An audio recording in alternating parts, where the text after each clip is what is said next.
Assalamualaikum warahmatullahi wabarakatuh.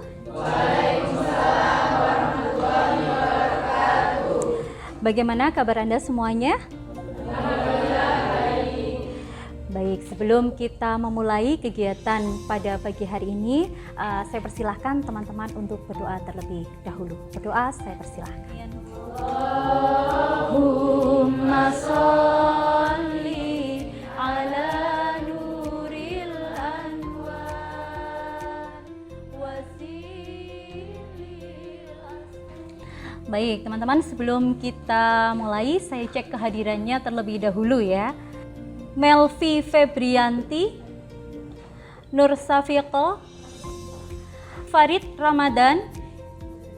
Baik, pada pagi hari ini kita akan berbicara atau akan melanjutkan materi pertemuan minggu lalu gitu ya. Masih ingat minggu lalu kita membahas tentang apa?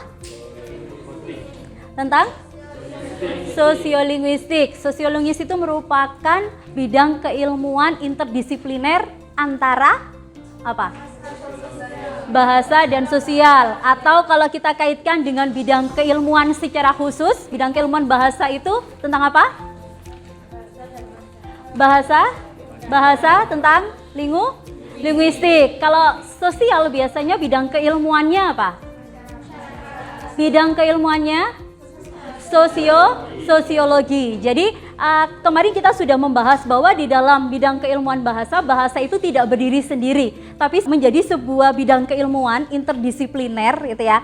Jadi bisa dipadukan atau dikaitkan dengan bidang keilmuan lain, yaitu linguistik dan sosiologi. Sehingga ada namanya, ilmunya adalah sosiolinguistik. Nah, dalam pembelajaran sosiolinguistik, kita berbicara tentang bahasa dikaitkan dengan kehidupan masyarakat, gitu ya, kehidupan masyarakat. Kalau kita berbicara tentang kehidupan masyarakat, tentunya itu tidak bisa dilepaskan dari berbagai macam persoalan-persoalan sosial maupun persoalan-persoalan kebahasaan. Sehingga kita sering sekali menemukan berbagai macam persoalan kebahasaan ataupun gejala-gejala kebahasaan. Gejala-gejala kebahasaan itu diantaranya apa saja? Bilingual. Kita menemui bahwa masyarakat kita itu bukan masyarakat yang homogen, tapi masyarakat yang heterogen. Nah, kalau kita berbicara masyarakat yang heterogen, itu tentunya tidak bisa dilepaskan dengan yang namanya bilingualisme. Masih ingat bilingualisme kemarin apa? Yang saya jelaskan. Angkat tangan.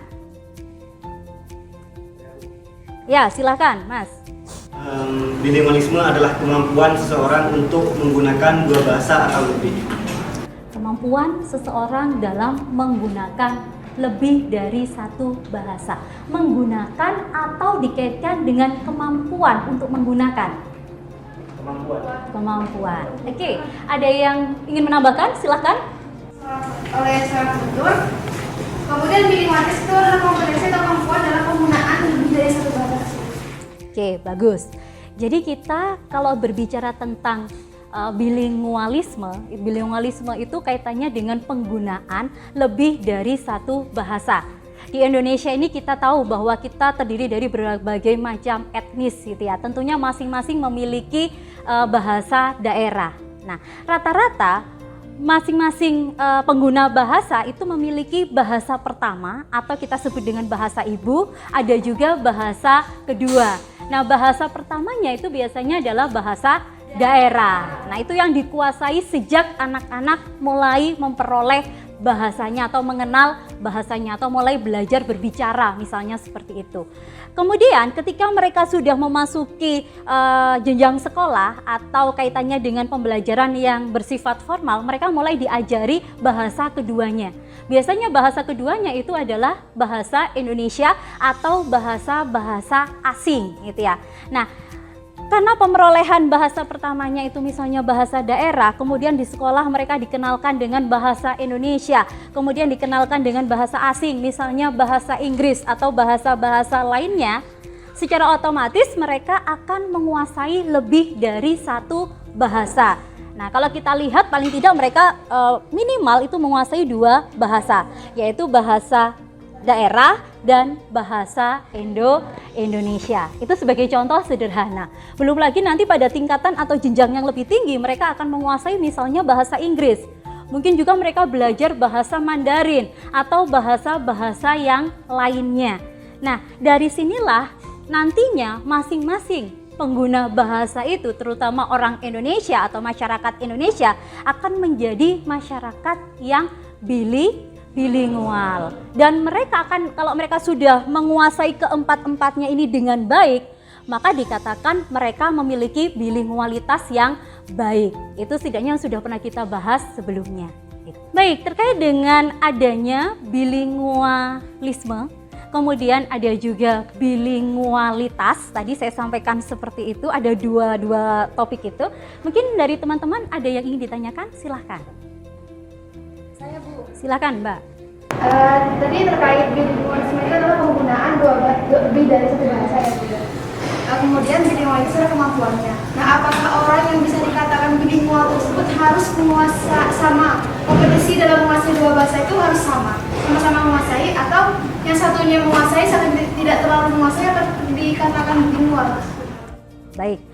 Ada dua teori ya yang mengatakan bahwa salah satunya itu mengatakan bahwa bilingualitas itu berarti harus memiliki kemampuan yang sama.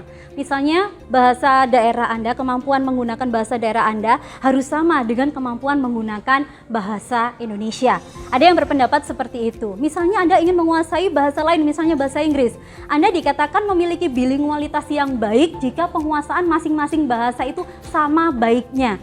Jadi tidak ada di antaranya yang memiliki penguasaan yang kurang baik atau setengah-setengah seperti itu. Baik teman-teman, agar nantinya teman-teman lebih mengingat apa yang sudah kita pelajari sebelumnya, akan saya tampilkan video tentang gejala pemakaian bahasa ya sebagai dampak dari adanya fenomena bilingualisme gitu ya. Nah, di sini nanti ada penjelasan tentang campur kode dan alih kode. Silahkan disimak dengan baik.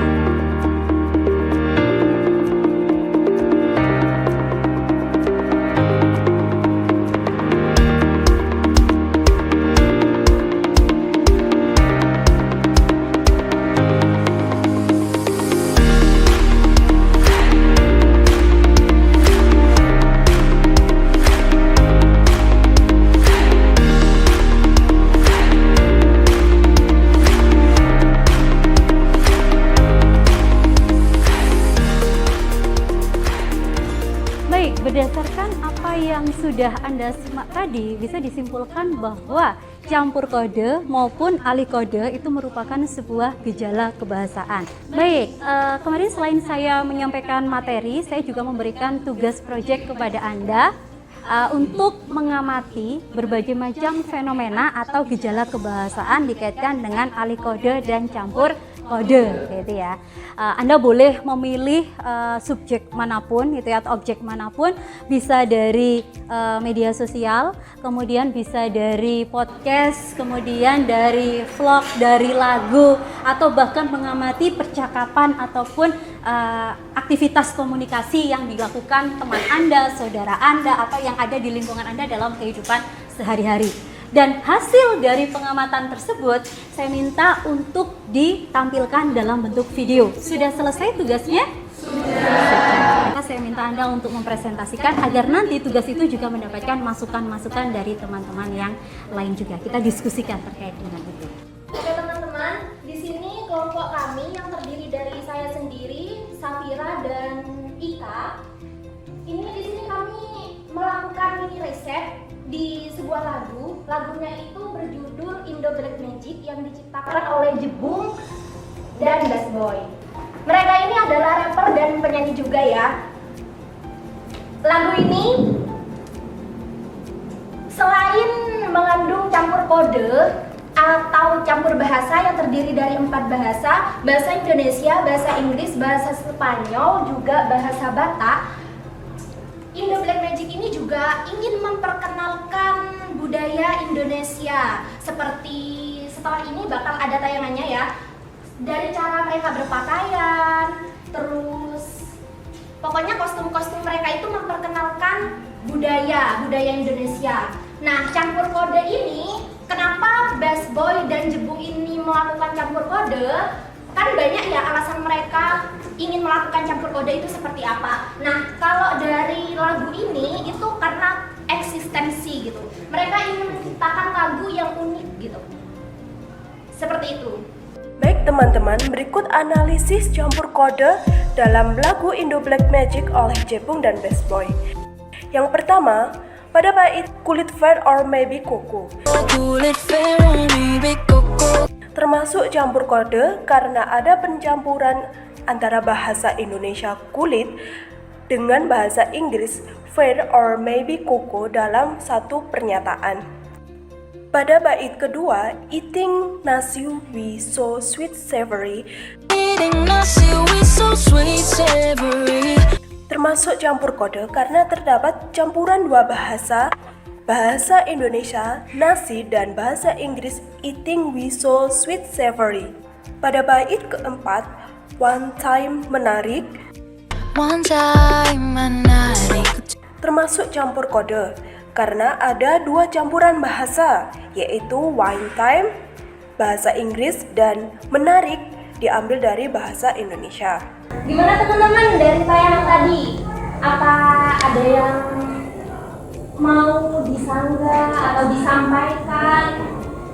Ada pertanyaan mungkin? Ya, Mbak Aisyah monggo. Percampuran beberapa bahasa ya. Kadang kan ada bahasa dari bahasa asing, bahasa daerah, dan mungkin dari bahasa Indonesia sendiri. Nah, pengaruh percampuran itu apakah mempengaruhi bahasa Indonesia tersebut? Kalau di lagu tidak berpengaruh sih, soalnya kan bukan bahasa kita sehari-hari. Iya, kalau kita keseharian kita menggunakan 4 bahasa ini berpengaruh kepada kompetensi kita dalam berbahasa Indonesia seperti itu. Ada bahasa internasional, bahasa daerah, dan bahasa Indonesia. Tetapi kalau Anda amati, ada penyisipan gitu ya, kata-kata dalam bahasa Indonesia maupun bahasa Batak yang sebenarnya melalui lagu ini si penyanyi itu ingin memperkenalkan tentang Indonesia. Jadi campur kode itu tidak hanya sebatas untuk kepentingan estetik dari lagu tersebut, tapi penulis lagu maupun penyanyinya ingin menyampaikan ini loh Indonesia. Assalamualaikum warahmatullahi wabarakatuh.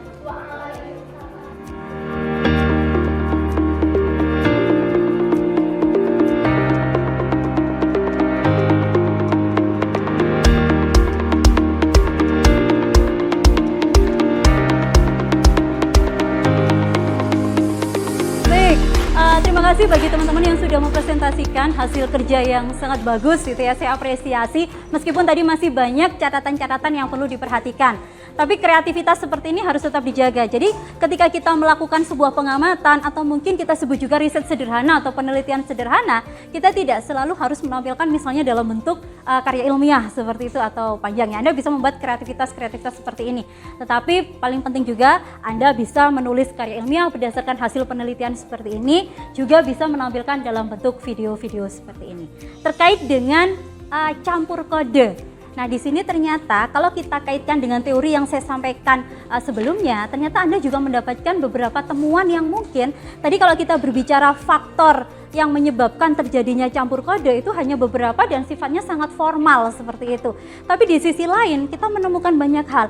Ternyata campur kode itu juga bisa digunakan untuk menciptakan estetika misalnya di dalam sebuah lagu.